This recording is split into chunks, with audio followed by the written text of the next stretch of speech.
Hello students and welcome back to your favourite channel math solutions with Rose ma'am. और आज हम करने जा रहे हैं हमारी क्लास 8 की हिंदी की वर्कशीट नंबर 11, जिसकी डेट है 25 अगस्त 2021। और जो हम लाख की चूड़ियाँ इतने दिनों से हम ये वर्कशीट हम डिस्कस कर रहे हैं, तो आज इस वर्कशीट का हम अंतिम भाग पढ़ेंगे। मतलब कहने का मतलब है कि जो नई वर्कशीट आएगी वो किसी और चैप्टर की आएगी। तो लाख की चूड़ियों का जो आज हम अंतिम भाग पढ़ने जा रहे हैं। तो चलिए, वर्कशीट शुरू करने से पहले अगर अभी तक आप लोगों ने चैनल को सब्सक्राइब नहीं किया है तो प्लीज़ बच्चों चैनल को सब्सक्राइब कर दीजिए और बेल आइकन को भी प्रेस कर दीजिए। तो चलिए आप स्टार्ट करते हैं आज की वर्कशीट। इसको रीड करना शुरू करते हैं। प्यारे बच्चों, आज हम आपकी पाठ्य पुस्तक वसंत से पाठ लाख की चूड़ियाँ लेखक कामता नाथ का अंतिम भाग पढ़ेंगे। कहानी को आप एक बार में ही अपनी पुस्तक से पूरी भी पढ़ सकते हैं। नहीं नहीं काका, आम तो इस साल बहुत खाए हैं। वाह वाह, बिना आम खिलाए कैसे जाने दूंगा तुमको। मैं चुप हो गया। लेखक कह रहा है मैं चुप हो गया। मुझे वे दिन याद हो आए जब वह मेरे लिए मलाई बचा कर रखता था। गाय तो अच्छी है ना काका, लेखक ने पूछा। गाय कहाँ है लला, 2 साल हुए बेच दी, कहाँ से खिलाता। इतने में रज्जो उसकी बेटी अंदर से एक डलिया में ढेर से आम ले आई। यह तो बहुत है काका, इतने कहाँ खा पाऊँगा, मैंने कहा।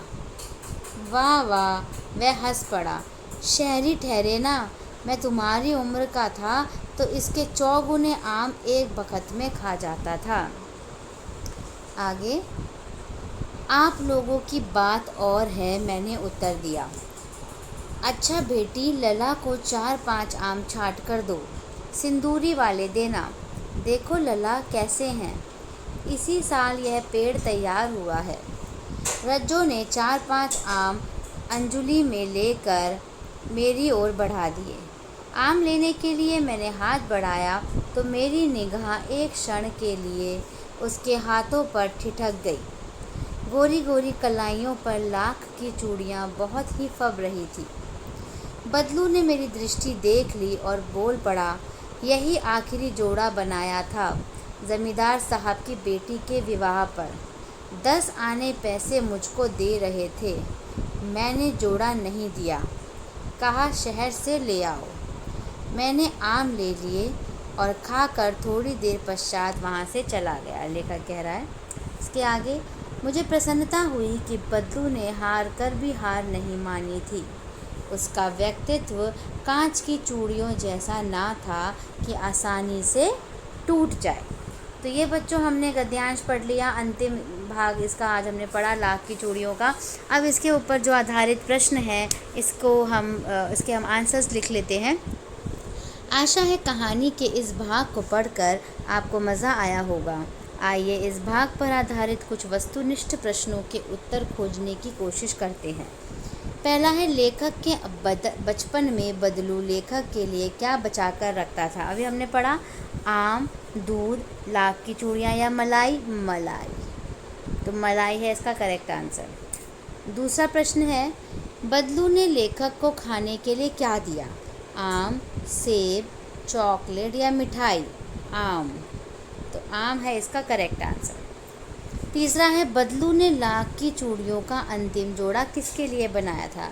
लेखक की बहन के लिए, जमींदार की बेटी के लिए, रज्जो के लिए या अपनी पत्नी के लिए। जमींदार की बेटी के लिए। तो ये तीसरा जो है जमींदार की बेटी का तीसरा जो है आंसर वो है करेक्ट, जमींदार की बेटी के लिए। इसके बाद हमारा प्रश्न नंबर 4 है। प्रश्न नंबर 4 है, बदलू को गाय क्यों बेचनी पड़ी। क्योंकि बदलू के पास गाय को खिलाने के लिए कुछ भी नहीं था। ठीक है, क्योंकि बदलू गरीब हो गया था। क्योंकि बदलू गरीब हो गया था और उसके पास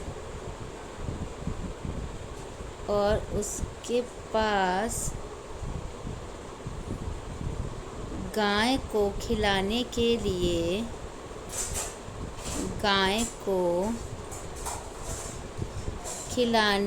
लिए कुछ नहीं था। ठीक है, तो प्रश्न नंबर 4 का आंसर आप इसे कॉपी में नोट डाउन कर लीजिए। अब प्रश्न नंबर 5 पढ़ते हैं। प्रश्न नंबर 5 है, लेखक ने बदलू के लिए ऐसा क्यों कहा कि उसका व्यक्तित्व कांच की चूड़ियों जैसा ना था? क्योंकि उसका जो व्यक्तित्व था वो इस तरीके का नहीं था कि वो आसानी से टूट जाए। उसका बहुत ही जिसको बोलते हैं ना स्ट्रॉन्ग, है ना, वो उसका व्यक्तित्व था। तो इसके लिए हम आंसर लिख देते हैं, क्योंकि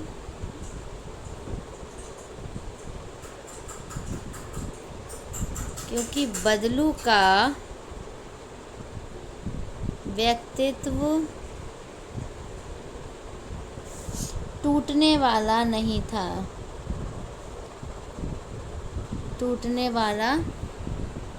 था।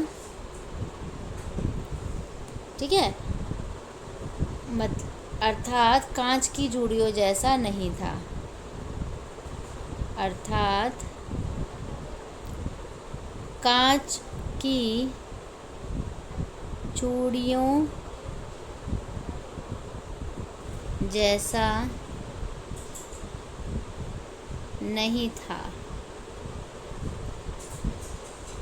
ठीक है, तो प्रश्न नंबर 5 भी हमने कर लिया। अब इसके नीचे एक गतिविधि दे रखी है, तो गतिविधि को रीड करते हैं और डिस्कस करते हैं। उसके बाद आप उसके आंसर्स भी अपनी टीचर को, क्योंकि वो तो पर्सनल है ना, सबका अलग है गतिविधि का आंसर, तो वो आप उसको कंप्लीट करके अपनी टीचर को सेंड करिएगा। तो गतिविधि रीड कर लेते हैं। निश्चित रूप से आपको भी आम बहुत पसंद होंगे। मुझे तो बहुत ही पसंद है, पता नहीं आप लोगों को पसंद है कि नहीं, बट मुझे बहुत पसंद है। हालांकि अब आमों का मौसम जा रहा है। आपने भी कई प्रकार के आम खाए होंगे, जैसे लंगड़ा, दशहरी, देसी, सफ़ेदा, चौसा आदि।